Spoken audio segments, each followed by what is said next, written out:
Assalamualaikum warahmatullahi wabarakatuh. Perkenalkan, nama saya Ahmad Fauzan dengan NPM 18630322. Di sini saya akan mempresentasikan pemilihan menu dan pengisian formulir dan strategi multiple Windows.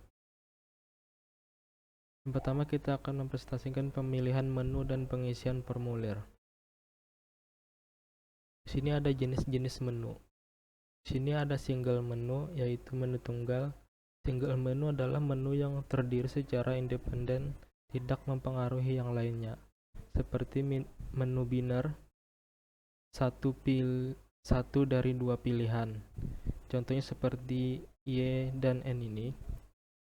Ini adalah contoh soal. Anda membutuhkan bantuan informasi. Nah, di sini ada Y dan N. Ini pilihan. Selama Anda bermain, Anda dapat ketikkan untuk mendapatkan panduan singkat untuk bermain atau untuk mendapat petunjuk lebih lengkap. Nanti tinggal pilih Y atau N. Y ini adalah yes dan N ini untuk no. Pastikan menekan tombol enter setelah mengetikkan perintah. Lalu ada mnemonic letters. Pilihan item menggunakan huruf awal ini. Contohnya seperti foto akan ditampilkan berdasarkan inputan huruf. Contohnya seperti H. H ini huruf awal hitam dan putih. Dan W untuk warna. Lalu ada button choice. Ini menggunakan bentuk tombol atau button. Seperti gambar ini pada button OK atau cancel. Multiple item menu. Terdapat banyak pilihan menu namun hanya dapat memilih satu saja. Untuk radio button lagi, yang memungkinkan pengguna hanya untuk memilih salah satu dari yang telah ditetapkan. Nah, seperti contoh ini pada gambar. Ini ada banyak pilihan button, namun ada satu saja yang dapat dipilih. Di sini ada extends menu. Di sini juga ada banyak pilihan namun cuma satu yang dipilih. Pull down and pop up adalah menu dengan sangat banyak pilihan dan bercabang. Contoh seperti di gambar ini. Selanjutnya menu tetap atau permanen. Sebut saja dengan permanen menu. Icon, menu, toolbar, dan palettes. Nah, di sini ada beberapa gambar-gambar icon. Biasanya terletak pada atas atau samping lembar kerja. Lalu multiple selection menu. Checkbox adalah menu dengan banyak pilihan, dapat memilih lebih dari satu. Nah, sini contohnya ada banyak checkbox. Nanti tinggal kita pilih yang mana yang mau dicentang. Selanjutnya menu pohon. Nah, ini adalah kumpulan item berkembang dan menjadi sulit dipelihara dalam kendali intelektual. Perancangan dapat membentuk kategori item-item yang berupa membentuk struktur tree atau pohon. Nah, di sini pada gambar ini banyak sekali pilihan-pilihan yang bercabang-cabang. Di sini ada depth versus breadth. Depth adalah jumlah level, breadth jumlah pilihan per level. Pengelompokan semantik. Pengelompokan item yang berupa secara logis. Lalu kelompokkan item yang melengkapi segala kemungkinan. Pastikan item tidak saling menindih. Lalu gunakan peristilahan yang dikenal. Lalu ada ASLIC dan SYSLIC. Menu network. Jaringan menu ASLIC dan SYSLIC berguna untuk hubungan sosial, rute transportasi, referensi jurnal ilmiah, dan bergerak pada menu dengan cepat. Selanjutnya menu dengan tipe head. Menu dengan tipe head ini pemakai tidak perlu menunggu menu ditampilkan sebelum memilih menu, tetapi dapat langsung mengetikkan serangkaian karakter dari menu utama. Penting jika menu sudah dikenal dan waktu respon atau kecepatan tampil lebih lambat. Selanjutnya kita lanjut pada pedoman perancangan menu. Di sini ada banyak pedomannya. Yang pertama ada gunakan teks semantik dalam organisasi menu. Lebih baik luas dan dangkal daripada sempit dan dalam. Tunjukkan posisi dengan gambar, angka, atau judul. Gunakan nama item sebagai judul per tree atau pohon tadi. Lalu gunakan pengelompokan item yang berarti. Tampilkan item dengan singkat mulai dengan keyword atau keyword. Gunakan tata bahasa, layout, dan peristilahan yang konsisten. Sediakan tipe head, jumpa head, dan shortcut lainnya. Sediakan lompatan ke menu sebelumnya dan menu utama. Dan perhatikan petunjuk online, mekanisme pilihan baru, waktu respon, kecepatan tampil, dan ukuran layar. Lalu di sini ada gunakan judul yang berarti seperti identifikasi topik dan jauhi istilah komputer. Lalu gunakan petunjuk yang dapat dipahami. Jelaskan teks dengan singkat dan jika perlu sediakan layar untuk layar petunjuk. Lalu gambaran aksi yang harus dilakukan. Seperti hindari kata ganti atau referensi ke pemakai tipe and address, bukan enter the address. Lalu kelompokkan dan urutkan file secara logis, yaitu seperti file yang berhubungan harus berdekatan, pemisah antara kelompok harus jelas. Urutan wajar seperti kota, provinsi, kode pos. Lalu ada layout formulir harus menarik secara visual, seperti file jangan dikumpulkan di satu tempat. Lalu perhatikan alignment. Lalu formulir di layar harus menyerupai di kertas.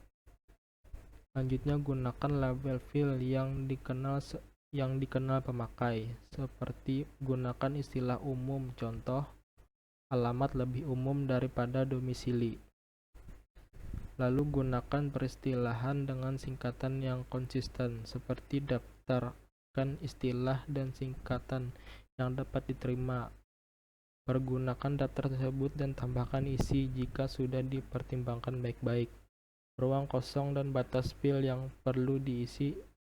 Data harus jelas terlebih, berikan tanda jumlah karakter yang dapat diisi. Selanjutnya kita akan ke strategi multiply windows. Ini persoalan yang dihadapi banyak pemakai komputer, seperti perlu melihat lebih dari satu sumber dengan cepat dengan cara yang tidak banyak mengganggu tugas. Pada tampilan besar timbul masalah pergerakan mata dan kepala serta visibility. Lalu pada tampilan kecil, Windows terlalu kecil untuk dapat efektif dan perlu memberikan informasi yang cukup dan keleluasaan untuk menyelesaikan tugas, sementara mengurangi aksi Windows housekeeping clutter. Ketidakteraturan yang mengalihkan perhatian, pergerakan mata dan kepala. Lalu Windows housekeeping adalah aktivitas mengurus si Windows yang berhubungan dengan dunia komputer dan tidak langsung berhubungan dengan tugas pemakaian. 1. Perancangan Windows tunggal.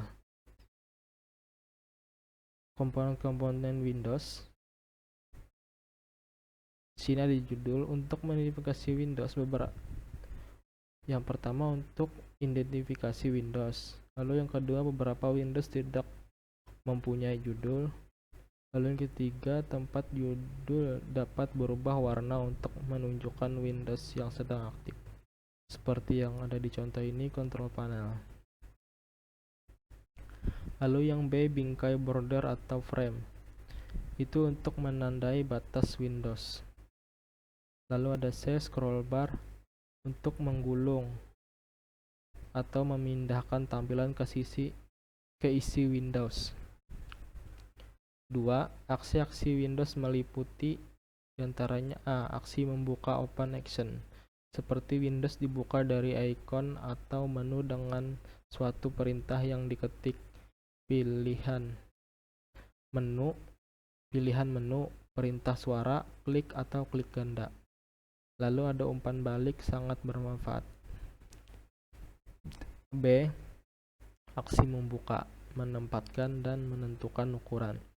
Windows tampil di tempat yang dirancang dengan ukuran yang sama, sehingga dapat diramalkan, tetapi sering harus dipindahkan dan diubah ukurannya. Lalu Windows ditampilkan pada tempat dan ukuran terakhir. Lalu Windows ditampilkan menggunakan pendekatan perhitungan yang menentukan tempat dan ukuran berdasarkan Windows yang sudah ada tampilan. Lalu Windows ditampilkan dekat fokus. Windows pesan ditampilkan secara otomatis. C. Aksi penutup close action. Seperti Windows mempunyai ikon kecil untuk menutup dirinya. Lalu Windows dapat juga ditutup dengan tombol close, cancel, atau OK. D. Aksi mengubah ukuran resize action. Pada Microsoft Windows OS 2 dan lain-lain memungkinkan resize dari seluruh pojok dan keempat sisi. Lalu beberapa sistem memungkinkan Windows diminimisasi untuk maksimasi. Aksi memindahkan move action. Pada macOS, Microsoft Windows, dan lain-lain, title bar dapat diseret untuk memindahkan Windows.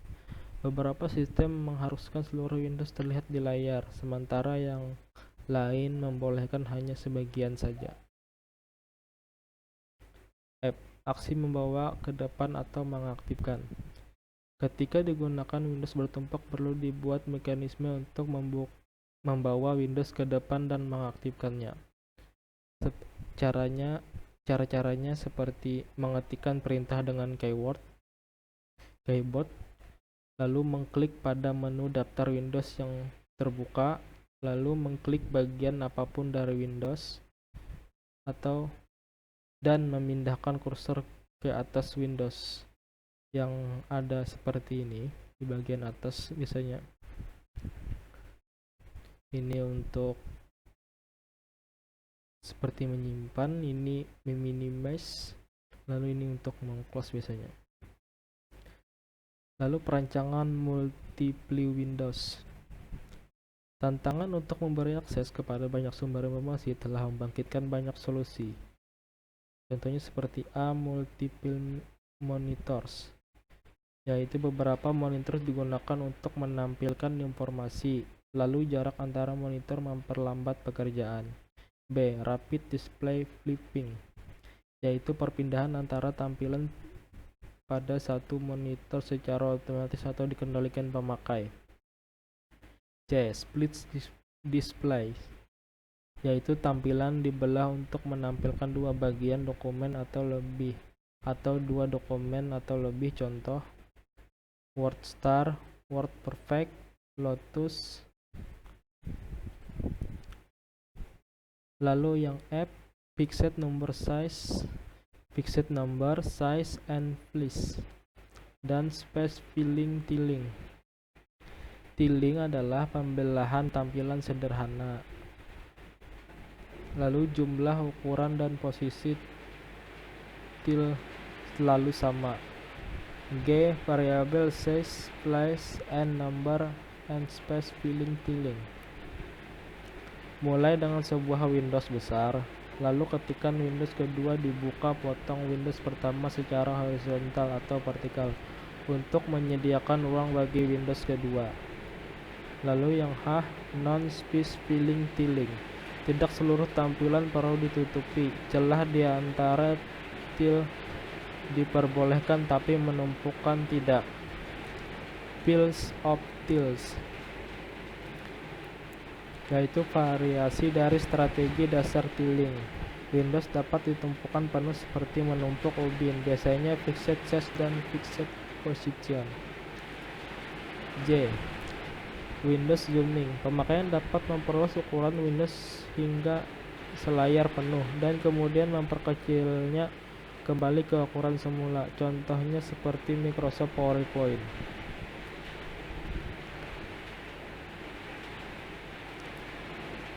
Arbitrary overlaps, yaitu Windows dapat digerakkan ke titik manapun dari tampilan dan sebagian dapat berada di luar tampilan, terpotong oleh batas layar.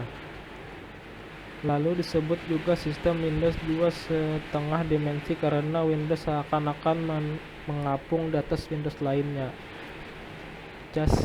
Cascades, yaitu aplikasi metafora tumpukan kartu dengan mengurutkan Windows secara berundak dari atas kanan ke bawah atau dari kiri ke bawah ke kanan atas. Lalu ada koordinasi dengan Windows yang rapat. 1. Kelas koordinasi yang dapat dikembangkan oleh developer seperti A. Synchronized scrolling. Scrollbar dari Windows yang satu dapat dikaitkan dengan scrollbar lainnya. Lalu gerakan dari scrollbar yang satu menyebabkan yang lainnya ikut menggulung isi Windows, berguna untuk membandingkan dua versi dokumen. Contohnya seperti tampilan pada Adobe Reader, Microsoft PowerPoint, dan lain-lain. B. Hierarchical browsing, yaitu Windows yang satu berisi daftar isi atau daftar pilihan yang jika dipilih akan menampilkan isi di Windows lainnya. Contohnya seperti tampilan Windows Explorer. Lalu C. Direct Collection, mengklik ikon kata pada tulisan atau nama variabel pada program memunculkan Windows. Contohnya seperti Windows Help ya pada gambar ini. Lalu Two Dimension Browsing, menunjukkan pandangan high level dari peta, grafik, foto, atau gambar lainnya di sudut yang satu dan rincian di Windows yang lebih besar. Nah, seperti ini ada 3 gambar yang beda-beda ukurannya. Lalu ada Dependent Windows Opening, dengan membuka Windows lainnya yang tergantung dengannya terbuka juga pada lokasi yang berdekatan dan memudahkan. Contoh seperti tampilan Winamp. Lalu F. Dependent Windows Closing, yaitu menutup Windows dapat menutup semua dependent Windows. Yang G. Save or Opening Windows State, yaitu keadaan terakhir sistem meliputi Windows dan isinya dapat disimpan. Selanjutnya, melihat citra dengan multiple Windows. Ketika melihat sebuah sheet geografi atau kesehatan, sepasang scrollbar tampak ketika ukuran gambar yang lebih kecil dari ukuran layar. Untuk memperjelas, maka dilakukan dengan zooming terhadap gambar dimaksud. Lalu cara membuat image browser sesuai kebutuhan pengguna. A. Image generation, yaitu membuat gambar atau diagram dengan ukuran besar. B. Opening and then exploration, yaitu melihat supaya lebih jelas bagian dari sebuah peta atau gambar. C. Diagnostic, yaitu penelusuran suatu diagram sirkuit, biasanya pada bidang kedokteran atau layout surat kabar. D. Ada navigation. Yang E. Ada monitoring. Ya, sampai sini dulu presentasi yang saya sampaikan. Terima kasih. Atas kekurangannya mohon dimaafkan. Wassalamualaikum warahmatullahi wabarakatuh.